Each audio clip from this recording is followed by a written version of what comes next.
Саламатсыздарбы? Жана Life of дипломат берүүсүнө кош келиңиздер. Менин атым Айнур Имангали. Бүгүн бизде конокко келген мейман экономикалык кызматташтык менен бирге маданий байланыштарды чыңдоого да умтулат. Ал үчүн эң маанилүү нерсе бул коммуникация жана диалогту жеке байланыштар аркылуу куруу. Бүгүн бизде конокто Италиянын Казакстандагы элчиси Антонелло Де Рио. Баштадык. Азыркы учурда Италиянын Казакстанга болгон экспортунун 17% мода секторуна туура келет. Бул абдан сонун. Бул өлкө айыл чарба продукциясын экспорттоо боюнча чыныгы супер державага айланышы мүмкүн. Казакстан мен дипломат болуп иштеген 6 азиялык өлкөнүн 4-сү. Бул сөзсүз түрдө менин бул дүйнө аймагына болгон терең жана чын ыкластуу кызыгуумду чагылдырат.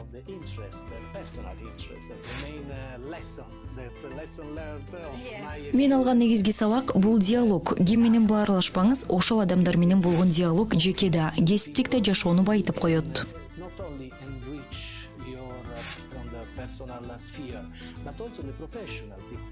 Мен бул өлкөдө көп кырдуу мамилеге көңүл бургум келет. Анын негизинде өз ара түшүнүшүү жана урматтоо турат.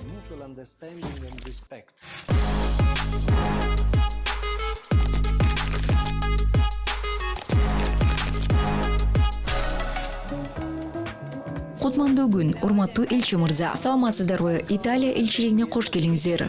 Чоң рахмат. Life of дипломат берүүсүнө кош келиңиз.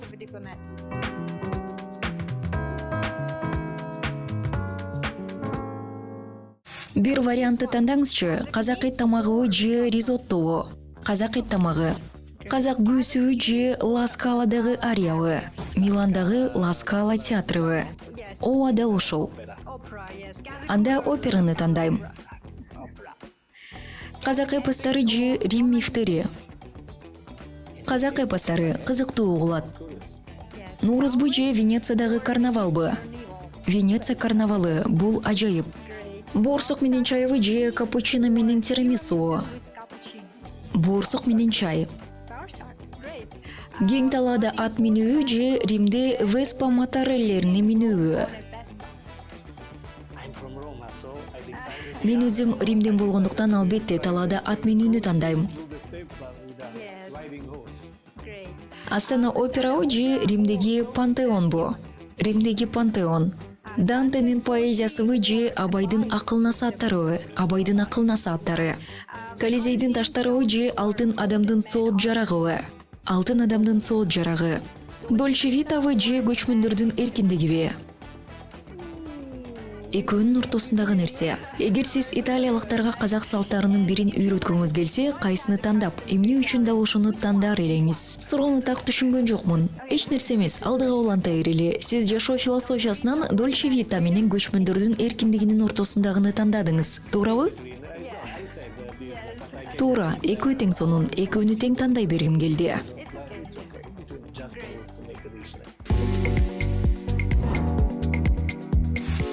Бул жыл абдан маанилүү окуя менен белгиленди. Италиянын премьер-министринин Казакстанга тарыхтагы алгачкы иш сапары болду. Менин суроом мындай: сиздин оюңузча бул биздин эки тараптуу мамилелерибизге жана алардын келечектеги өнүгүүсүнө кандайча таасир этет?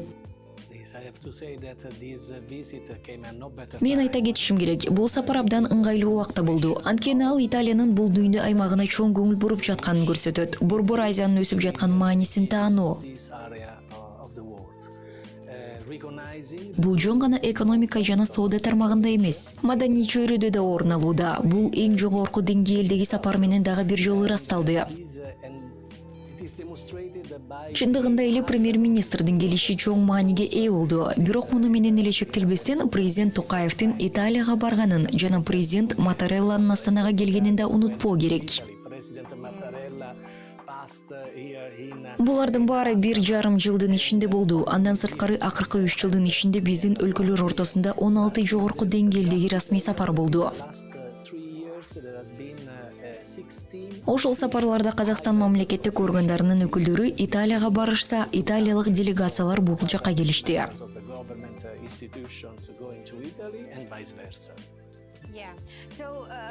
Андай болсо бул узак мөөнөттүү өнөктөштүктүн келечеги кандай? Жана сиз азыркы учурда эки өлкөнүн ортосундагы мамилелерди кандай баалайсыз?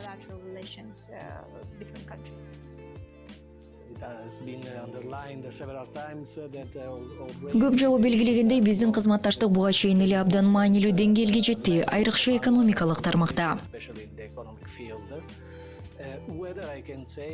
Бул деңгээл чындыгында эле жогору десек болот. Анын негизги өзгөчөлүгү эки өлкө ортосундагы активдүү экономикалык алмашуу. Азыркы учурда анын негизги бөлүгүн шикизат, атап айтканда углеводдор түзөт. Бирок биздин премьер-министрдин иш сапары жана башка маанилүү сапарлар, анын ичинде алдыда боло турган сапарлардагы биздин мамилелерди мындан арада тереңдетүү зарылчылыгын көрсөтүп турат.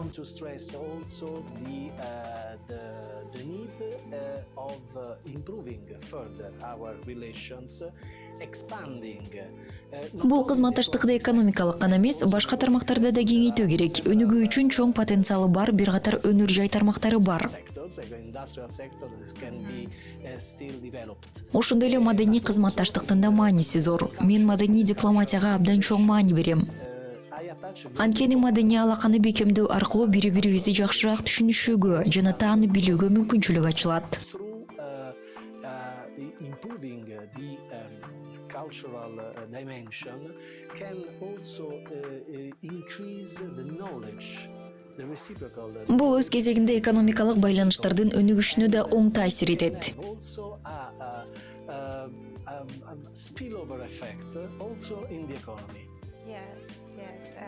Ооба, бул абдан маанилүү. Ушул контекстте Борбор Азия Италия алгачкы саммити дагы бир тарыхый окуя болду. Мүмкүнчүлүктөр темасына кайрылсак, сиздин оюңузча бул саммит жаңы келечектерди ачтыбы? Жана ал Казакстан үчүн гана эмес, жалпы Борбор Азия аймагы үчүн Италия менен диалогдо кандай мүмкүнчүлүктөрдү берди?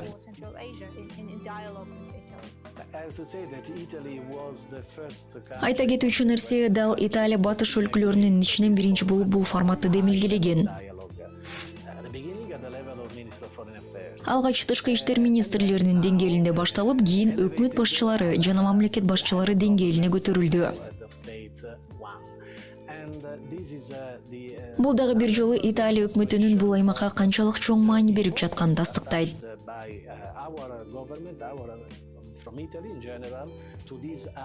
Саммитте маселелердин кеңири чөйрөсү талкууланды. Сөз экономика гана эмес, коопсуздук, чек арадан өтүүчү коркунучтар, терроризм, уюшкан кылмыштуулук сыяктуу саясий маанилүү темалар жөнүндө да болду.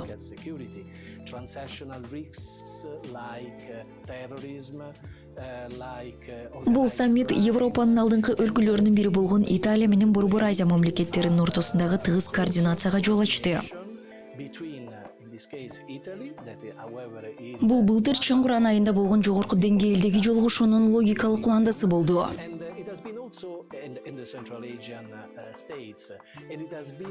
Ал жолугушууда Европа биримдиги менен Борбор Азия өлкөлөрүнүн ортосунда стратегиялык өнөктөштүк орнотулган.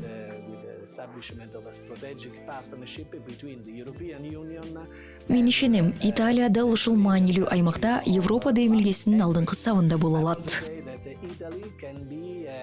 Sort of a fair front of the European initiative in towards this area of the world. Yes, that's very interesting. Бул абдан кызыктуу. Сиз энергетика секторун айттыңыз. Бул менимче экономикалык диалогдогу эң маанилүү багыт. Бирок сиздин оюңузча италиялык компаниялар өз потенциалын кайсы тармактарда ишке ашыра алышат? Балким айыл чарбада, өндүрүштө, атөгүл тамак аш өнөр жайында, модада же туризмде кайсы багытка көбүрөөк көңүл бургуңуз келет?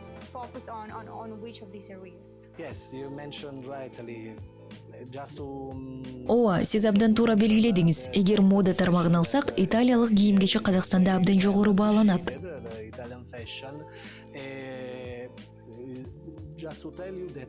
Маалымат үчүн, учурда мода секторуна Италиянын Казакстанга болгон жалпы экспортунун 17% туура келет. Бул таң калыштуу. Түшүнүп койсоңуз, бул чындап эле чоң мааниге ээ, анткени бул тармакта чоң потенциал бар экенин көрсөтөт. Биринчиден, алдагы деле абдан кең. Модадан тышкары премьер-министр менен президент Токаевдин эки тараптуу жолугушуусунда жана Борбор Азия өлкөлөрүнүн саммитинде көңүл бурулган айыл чарба тармагы да маанилүү. agriculture in the wider dimension. So for the improving Айыл чарба кенен мааниде айтылып жатат. Бул тармактардагы өндүрүмдүүлүктү жогорулатуу үчүн айрыкча Казакстан сыяктуу айдоо жери мол өлкөдө бул ресурстарды натыйжалуу пайдалануу маанилүү. enormous arable land that can be better developed, better used. Бул өлкө айыл чарба продукциясын экспорттоо боюнча гана эмес, агро өнөр-жай комплексин өнүктүрүүдө да бир түрдүү агрардык супердержавага айланышы мүмкүн. Of the agricultural products, but also in the industrial, let's say, section of this. Бул кайра иштетүүнү жана тамак аш өнөр жайын камтыйт. Баары чийки-затка байланыштуу. Эгер өлкө чийки-зат өндүрө алса, анда кайра иштетип, кошумча нарк берип, акырында өз брендин жарата алат. Италия акыркы 50 жылда дал ушундай жол менен өнүккөн. You can process and then you can add value to these products, raw products, and creating a brand as we did in the last 50 years.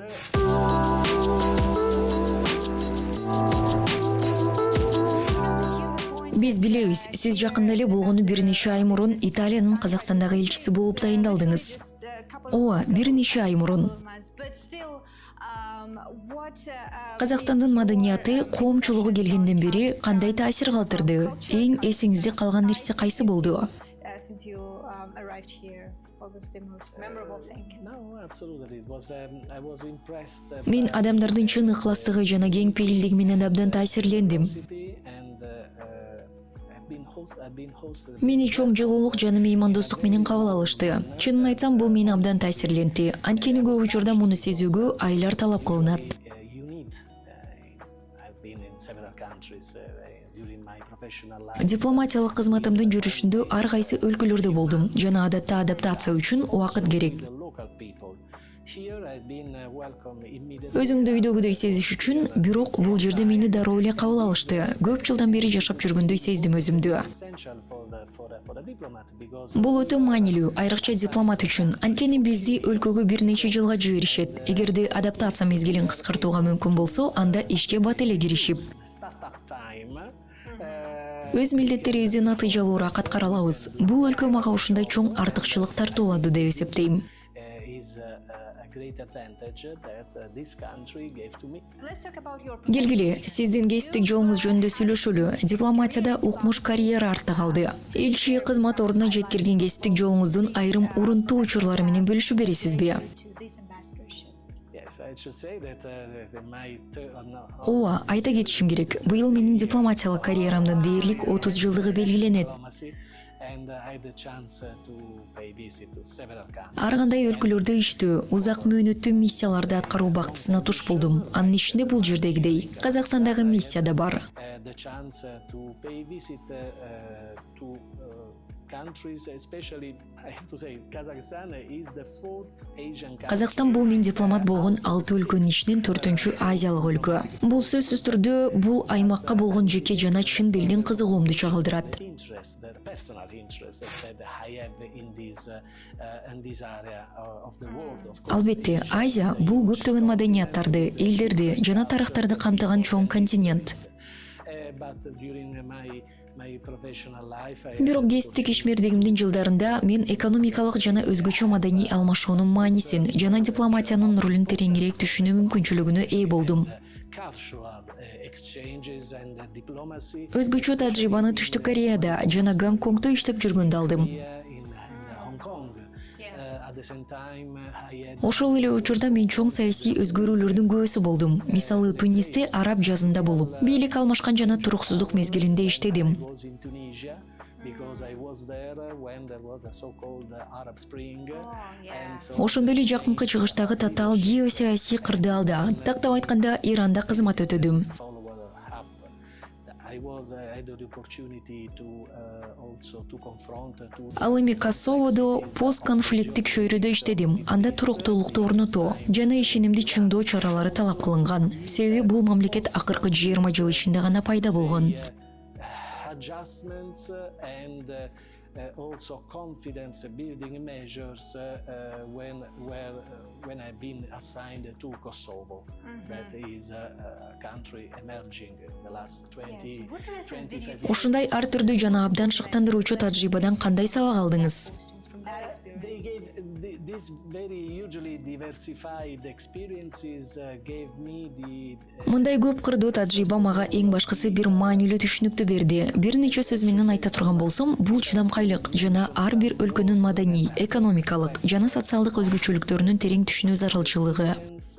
and the importance of Бул түшүнүк мага тажрыйба аркылуу келди. Жана дипломатиялык кызматымдын негизги жыйынтыгы болду. Ал эми чоң сабак бул диалогдун мааниси. dimension where you are posed, and this is gave me the possibility also the main message that Адамдар ортосундагы диалог жөнөкөй адамдык сүйлөшүүлөр аркылуу жеке жан дүйнөңдү гана байытып койбойсуң, кесиптик билимиңди да тереңдетесиң. dialogue between talking to the people, you can not only enrich Бул жердеги кырдаалды жакшыраак түшүнүүгө, окуяларга кеңири жана терең көз караш менен кароого жардам берет. but also the professional, because means that you can better understand Натыйжада биздин борборго Италияга так жана негиздүү сунуштарды жөнөтө аласың. proposing some measures to our capital.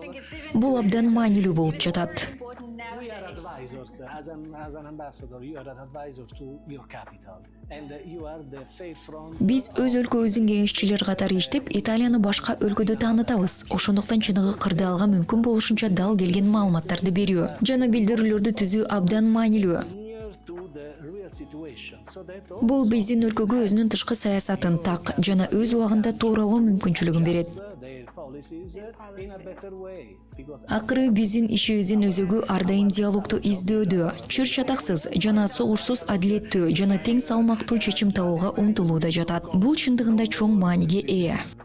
Yes, and this is very important, and I guess sometimes even very Ооба, бул абдан маанилүү жана кээде абдан кыйын деле болуп калат. Орток пикир табуу, диалогго жол ачуу. Ошондой эле чет өлкөдө өз өлкөңдү таанытуу өтө маанилүү. Ушул жагынан алып караганда элчи катары кайсы баалуулуктарды жана принциптерди карманасыз?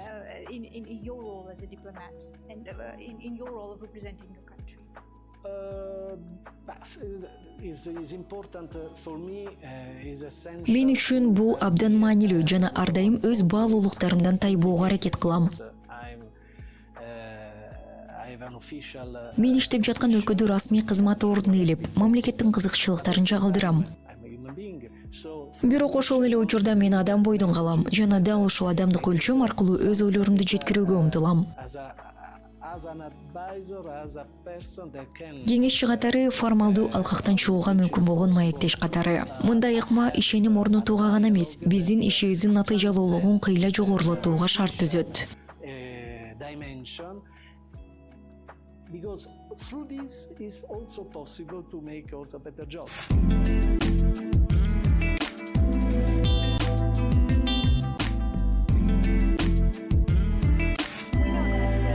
Биз билебиз, кээде дипломат болуу жумуш менен жеке жашоонун ортосундагы тең салмактуулукту сактоо жагынан абдан кыйын болушу мүмкүн. Сизге бул нерсени кантип аткаруу мүмкүн болуп жатат? Ошондой эле жеке кызыгууларыңыз жана хоббилериңиз тууралуу сурагым келет. Эмнени жакшы көрөсүз жана бул жерден Казакстандан ар нерселер менен алектенүүгө мүмкүнчүлүк таптыңызбы? To pursue them here in Kazakhstan. Yeah, the opportunity for me is very important, physical training. So this Албетте, менде спорт менен машыгууга убакыт табууга мүмкүнчүлүк бар. Бул мен үчүн абдан маанилүү. Бул менин бир бөлүгүм. Расмий милдеттеримден тышкары ар дайым спорт менен алектенүүгө убакыт табууга аракет кылам. Анткени бул жөн гана дене формасын сактоо эмес, ички тең салмактуулук маселеси да болуп саналат. dimensions for me gives me balance. Машыгуулар мага жан дүйнө гармониясын сактоого жана иш күнүнө энергия алууга жардам берет. Ошондуктан мен өзүмдү жакшы маанайда сезем. Бул болсо кесиптик милдеттерди мыкты аткарууга шарт түзөт. Бул өзгөчө маанилүү, анткени күндүн ичинде чыдамкайлык, концентрация жана тынчтык талап кылынат. Ал эми бул жагынан спорт мага абдан жардам берет. The day and focus, and this it helps me a lot. And with everything that we've discussed today, Биз бүгүн талкуулаган бардык темаларды эске алуу менен өлкөлөр аралык эки тараптуу кызматташтыктан тартып, сиздин кесиптик жолуңузга, кызыгууларыңызга чейин. Сиз Казакстан элине Италиянын көз карашы менен кандай кайрылуу жасагыңыз келет жана мүмкүн болсо Италиянын Казакстан жана Борбор Азия менен стратегиялык мамилелерди мындан ары чыңдоого болгон умтулуусу тууралуу эмне айткыңыз келет? with this country and with this region. I want to focus on a multidimensional approach to this country as I Мен буга чейин белгилегендей, бул өлкөдө көп курдуу мамилеге көңүл бургум келет. Ал биринчи кезекте өз ара түшүнүү жана бул жерде калыптанган маданий салттарды урматтоого негизделет. culture, tradition of this country, but Ошол эле учурда бул мамиле биздин алакаларыбызга жаңылык жана инновация элементтерин киргизүүгө мүмкүнчүлүк берет. in our Айрыкча Италия маданиятынын айрым элементтерин жайылтуу аркылуу. being here also a part of Ошондой эле азыр бул жерде жетишпей жаткан, бирок биздин кызматташууну байытып жибере турган нерселерди да кошуу менен. Негизги идея өлкөлөрүбүздүн бирин-бирин тереңирээк таанып билүүсү үчүн шарт түзүү. Менимче дал ушул нерсе менин дипломатиялык миссиямдын эң маанилүү жыйынтыгы болот. conditions for a better knowledge to our countries, and this I think it will be the best success of my mission.